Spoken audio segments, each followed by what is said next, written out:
Hello. Welcome to a brand new video here today. As you know, as you saw in hopefully my previous videos, you know I got a brand new car. So while I'm still working my Grand Prix, and I'm just waiting for the weather to warm up a bit, I am starting a few things with the new car. Not too much, but there's a couple things I wanted to do. So for those who do pay attention to the Infiniti JX and QX series, they know that in 2016 they refreshed a few things.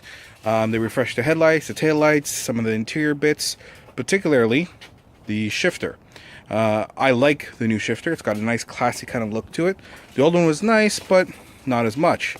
Can you actually put the new one into the old cars, particularly 2013 JX and the 2014 to 2015 QX60?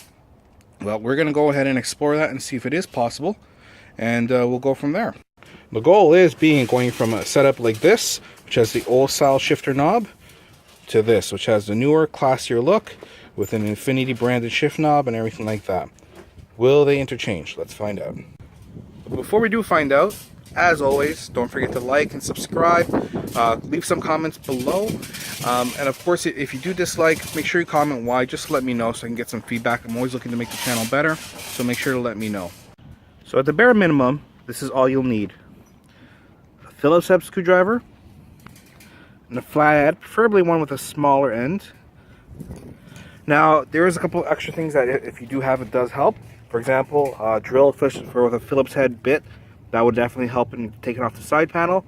And a trim tool or anything could help with the trim bit, but you'll see in a minute, it's really not needed. But just these two tools, you can get the whole job done. First thing you gotta do is you gotta take off this side panel right here. That's easily taken off actually just by grabbing and pull, or if you have a trim tool, you can put it in and use it to pry it. But really, literally you'll see, if you just put your hand right here and pull, comes out very, very easily. You do the same for the other side. Next, you got to take out the 4 screws. That's 1, 2, 3, 4. It is the same 4 screws on the other side as well. And this is where, again, the only time you'll need the Phillips head screwdriver or the drill. So first thing I do is I just move the seat forward very slowly. And I get to that 1 screw right here.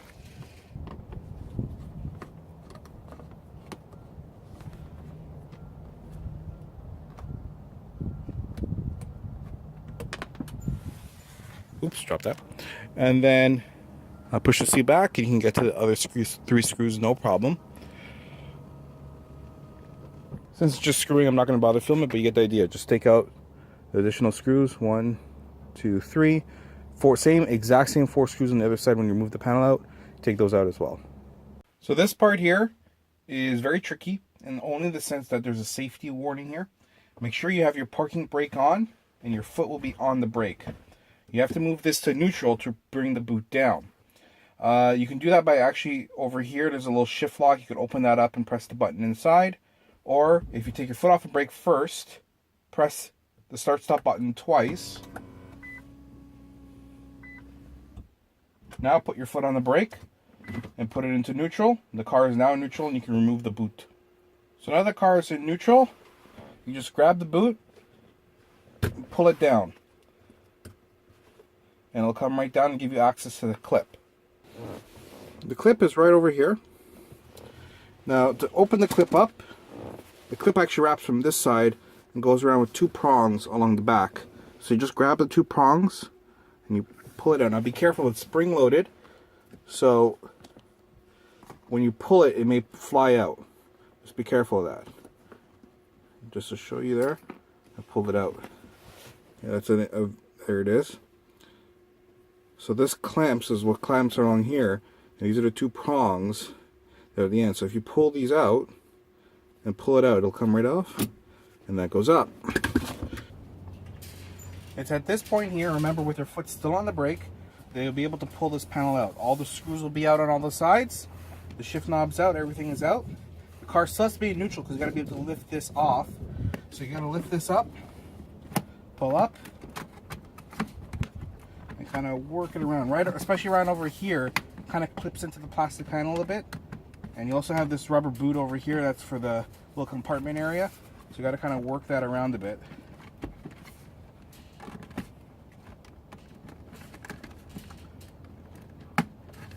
hooked on something right now, interestingly.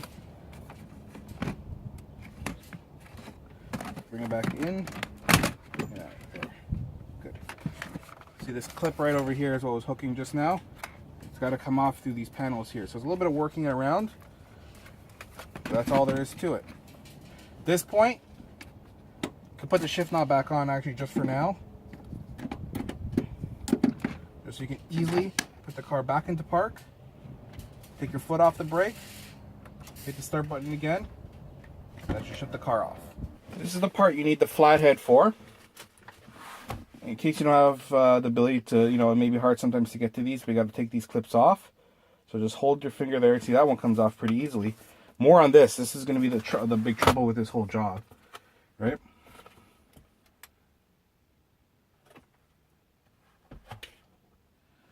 And on this one, it's a little clip right over here. Takes that right out. This one, same thing. It's a little clip. I'm not sure if you guys can see it. The clip is at the bottom, right over here. Gotta push your finger in. Again, if the reason I said to have the flathead is, for example, like this one here is a little bit tight for me to get to. So you just put the flathead in to press the button. And take that out.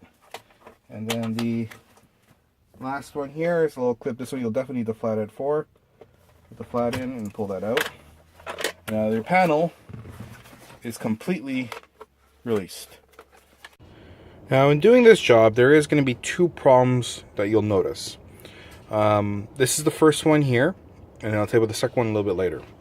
The first one here is on, this is the old unit, and as you can see, for the lights that are here, it just uses a 2-wire system. For this unit here, the board uses significantly more. It looks like, well, 7 wires. Let me count. 1, 2, 3, 4, 5, 6, 7, 8, 9 wires.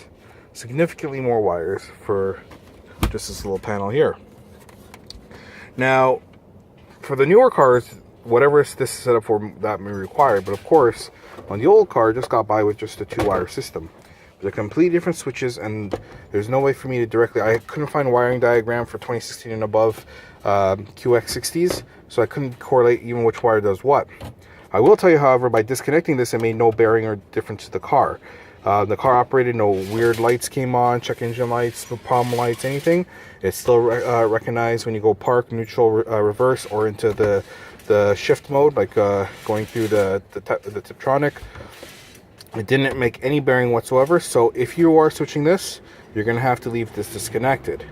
However, that also means the wire that plugged into here, I would this one doesn't really matter, you can tape it up if you want, but I would recommend the wire that did plug into here to tape it up. You don't want contaminants or anything getting in there, and it could potentially damage something, and you don't want to do that. So make sure the wire that plugged into here, you tape that up, and then of course on the new one, just tape this up as well, just to be safe. So now we're getting ready to install. So the first thing we gotta do, now as you can see, I've already taped up the corresponding wires like I said. So now we've just got to hook these up. You'll see the brown one matches the brown here, and that clips right in. Then we're gonna go for this black one here that plugs into the center shift here. The different drive modes, and the other seat here. So that's all in. Same thing as before. Press the power button twice. Car's on but not running. Foot on the brake, emergency brake on. Bring the car into neutral. I'm going to turn this right over. I'm going to lift this part right up here. Bring this in at this angle. Make sure the boot goes over the shift. And then you just got to kind of work this in.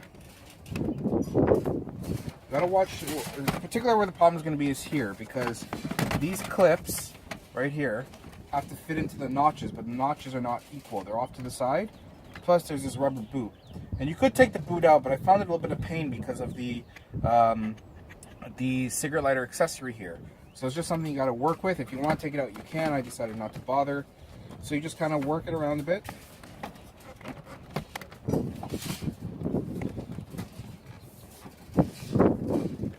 That boot again, I told you the boot will get in. As you can see right now, it's kind of sitting underneath. It's gonna lift it up and over, and that's in. Oh, I just gotta readjust that. Alright, so that's all in now.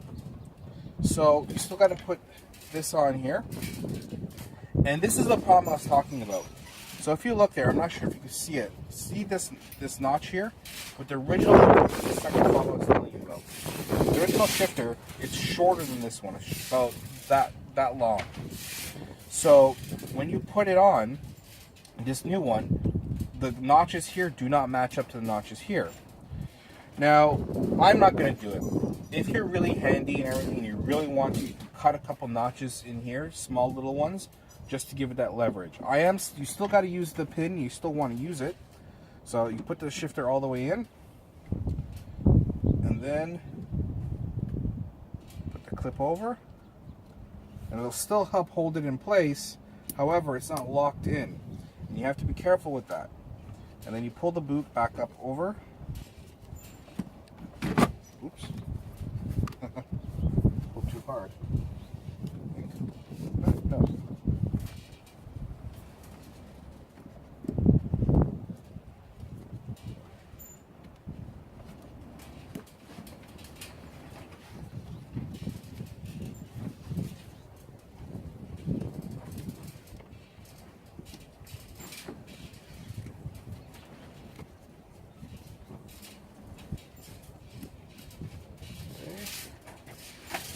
This is a problem I did not foresee when doing this, is that the pin is not quite, it doesn't fit into the new hole, so you got to kind of work that around. So this pin here, in the shift boot, in the opening of the shift boot, this pin is too big. So, let me see how we can work that around. So once done and it's installed, as you can see it's installed here now, just put it into park, foot off the brake, turn the car off.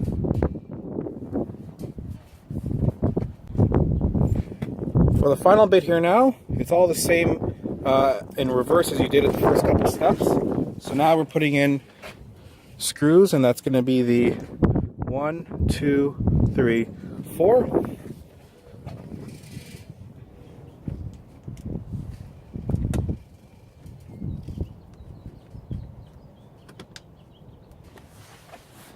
Same as before, I'm not going to film doing all the screws, but you get the idea. And of course you do the 3, 1, 2, 3, move the seat forward, and you can do the fourth one right over there, and then you can put the seat back, of course.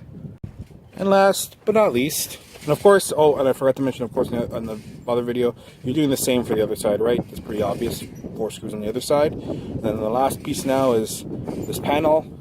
You did it on that side, assumingly, and now you're doing it here. This is the last step now.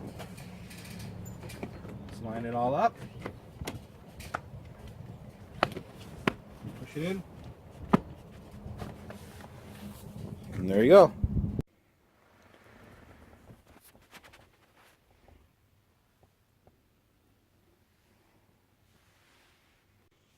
So that's it. So now, because of the 2 problems I said, one with the shift knob itself, I mean, you could, as you saw before, and I'm even pulling on it right now, it's very secure. You can't really pull that up, but it can be pulled in, let's say, emergency situation, and you slam on the brakes, and you're one of these kind of panicky people who, oh gosh, if something happens, you may pull that up. So because of that, and because of the switch, it's kind of a do at your own discretion thing. But again, I have no problem with it. Looks amazing in there. Very happy to have that in there. If you have any questions on it, of course, let me know. If someone happens to have a service manual for the 2016 or 2017 QX60s, and they can tell me the wiring, or if I happen to get one myself, I'm always on my eye out to see if I can get one. If I do, I'll actually put an update video and let you know how to wire that in, if it's even possible. But the car operates without it, no problem anyways. So as far as I'm concerned, we're all set there. Thank you very much for watching the video. See you next one. Thanks, everyone.